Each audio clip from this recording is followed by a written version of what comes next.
not want speeches during this party, so being the good middle child that doesn't listen, I wanted to make sure that we had a speech. And we know they can be boring and drawn out sometimes. I'm going to try to cram 40 years worth of content into like 10 minutes. But I decided to do it while you're still eating, so if you want to, you can just zone me out. Continue with your delicious meal. Please feel free to come up and grab seconds if you'd like, and also remember to grab cookies and candy to take home with you, and enjoy with you here also. And Sophia's hanging on my leg here, which is fine. Okay, just so I come up here? Okay.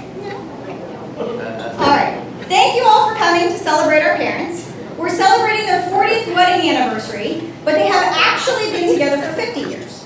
They dated for 8 years and were engaged for 2. So we're celebrating their relationship and wedded bliss.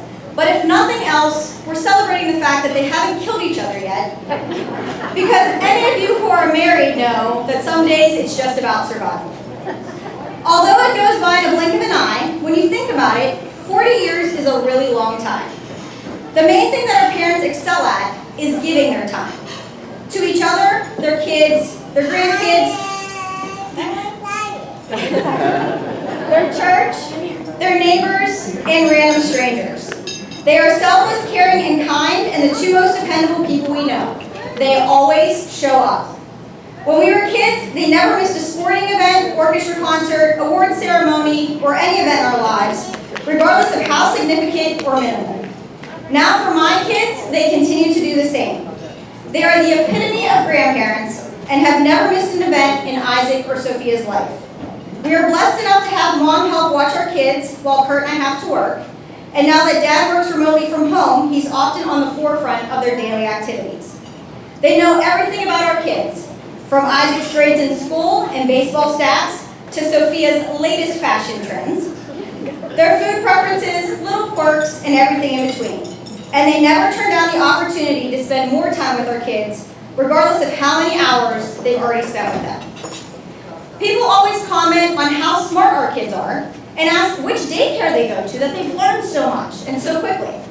Well, Grammy Daycare has very high standards, and everyday playtime is a learning experience. At the ripe age of 2, Sophia can count to 10, match colors, sing the alphabet, and carry on full conversations. And she can also tell you which cars do not belong in our neighborhood, and how long it takes for mailman Craig to complete his route around the neighborhood. And just the other day, Sophia was eating chocolate and wanted another piece. I told her no. So she picked up the bag of candy, and I said, "Where are you going with that?" And without a second thought, she said, "I'll go ask Grammy," and walked away. People ask how Isaac is so smart, but also how he's such a good athlete. The answer is Grammy and Zeto. If Isaac wants to play 3 innings of baseball, Grammy wants to play 5. If he needs new equipment, Zeto researches and buys the best option, then makes sure he tests it out with a healthy dose of competition, and doesn't always let Isaac win. They call to keep him updated on the latest scores for the Penguins, and know to never mention the Pirates unless they're losing, because Isaac is a Cardinals fan. They set a great example of parenting and having fun activities while sometimes outsmarting kids when it's needed. I'll see these parenting hacks on social media, and I'll think, wow, way to be behind the times. Grammy did that like 2 decades ago. Things like painting the house bricks with water, and the activity lasting all day because the water would dry, and then you just start again. And letting the kids win by not having to take a bath, but then conveniently filling the kiddie pool with bubble bath to let us play with it. They always emphasize the importance of learning, but also let us be lazy and just enjoy being kids.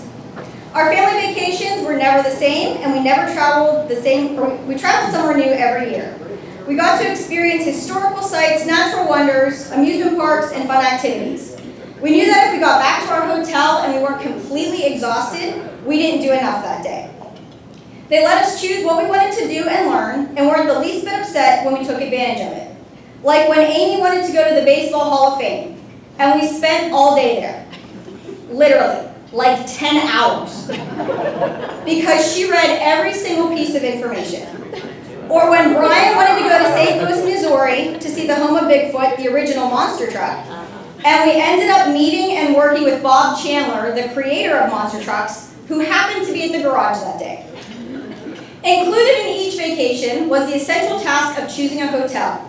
And one absolute requirement was making sure there was a Catholic church within reasonable driving distance to go to Mass on Sunday. Because regardless of where we were or what conditions surrounded us, attending weekly Mass was always a priority. They encouraged the three of us to be altar servers, which we did, and we were pretty darn good at it. We always received compliments about our reverence during Mass because it's what our parents expected. In turn, they always made sure our cassocks were ironed, and we always followed through with our commitments to serve. Even if it meant one time driving in a pretty substantial snowstorm to serve benediction with Father Stanko and having only two other people in attendance. But we were there, we still served. They taught us to be dependable and be servant leaders to others. For our parish, Dad was on various committees, was videographer for the First Communion classes, took photography of the beautiful stained glass windows for a history pamphlet, and didn't hesitate to spring into action building elaborate kids' games the year I told him I was taking over part of our church festival. Mom taught CCD classes for several years, and kids flocked to her like a magnet because she offered a motherly welcome to all of them. Brian, Amy, and I have all followed their example, teaching CCD classes, volunteering for various activities, and giving back. Mom and Dad are both workhorses, and we truly never understand how they have so much energy. A trip to Brian's house involves packing up the car with power tools, gardening tools, and work clothes to help him with house projects. They have helped Kurt and I completely remodel not one, but 2 houses. And they dedicate countless hours to helping all of us with projects, volunteer work, ridiculous ideas, and backup plans. While not by formal training or paid profession, Dad should be a master engineer. We joke about the intensity he puts into his projects, but in fairness, the decks that he built at our house could literally withstand a tornado. He can visualize a project and take it apart piece by piece to develop the best and most intricate plan of action. He is detailed and precise and insists that he does it correctly.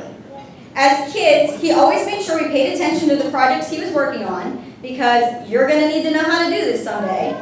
And of course, he was right. Thankfully, we paid attention to a lot of what he said, and we can intelligently talk about various power tools, process for building and assembling things, and utilizing critical thinking skills to solve problems. After her family, the things that Mom loves most are food and cutting grass. One day, Amy sent me a text that had a photo of a small plate with a piece of pie on it.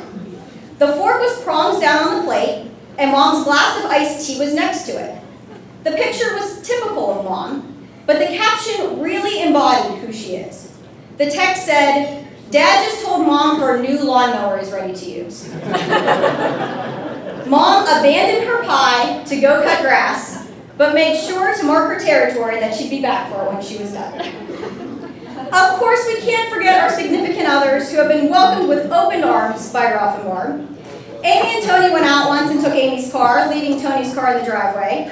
They returned later that evening, and it was dark, so he didn't notice at first. But the next day, he noticed there was something different about his car, and he said to Amy, "I think your mom washed my car." And sure enough, she had. And she'll tell you the only reason she also didn't wax it is because she ran out of daylight. Dad and Kurt are always talking about house projects, TV shows, and retirement. Tess is still learning the Ralph and Barb duo, but as soon as we had a photo of Brian and Tess together, Mom instantly wanted it printed and framed to display in her house because she treats everyone like family. When I first started dating Kurt 12 years ago, I lived with my parents, so he would come over to hang out. Even though Brian had moved out by that time, Mom was still cooking for 5.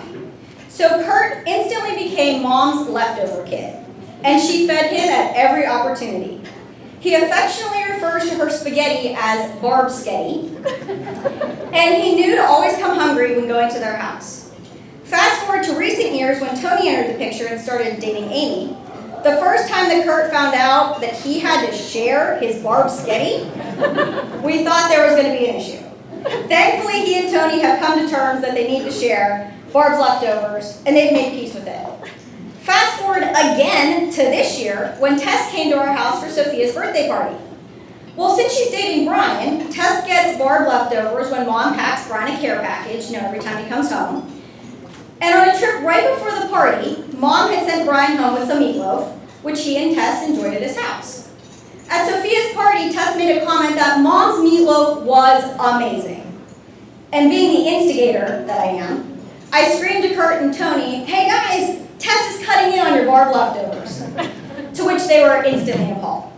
While the entire thing is humorous, the best part of it all is that after I screamed to the guys about the invasion of their territory, Dad turned to Tony and disappointingly said, "Those used to be my leftovers." That's just one example of the sacrifices that they made for us. All of you in this room have always known Brian, Amy, and I throughout our lives because our parents took the time to make sure that we know all of you. They tell us the family stories, remind us how everyone is related to each other, show us pictures and videos, and always made sure we knew how to strike up a conversation. The three of us can read Slovak and Polish, although I think Brian is the only one who actually understands what any of it means. We can all polka dance, and we all value keepsakes as an important part of our family. The stories are endless and the memories are blessed, but we'll end there for now so we have time to make new memories with all of you today. I'll leave you with 2 pieces of life advice that have surely stuck with us, and I personally have used for most of the decisions in my life. Mom's saying, "Kill them with kindness," and Dad's helpful reminder of, "Just don't do anything stupid." Thank you all for coming to celebrate this lifetime achievement. Happy 40th anniversary to Grammy and Zed.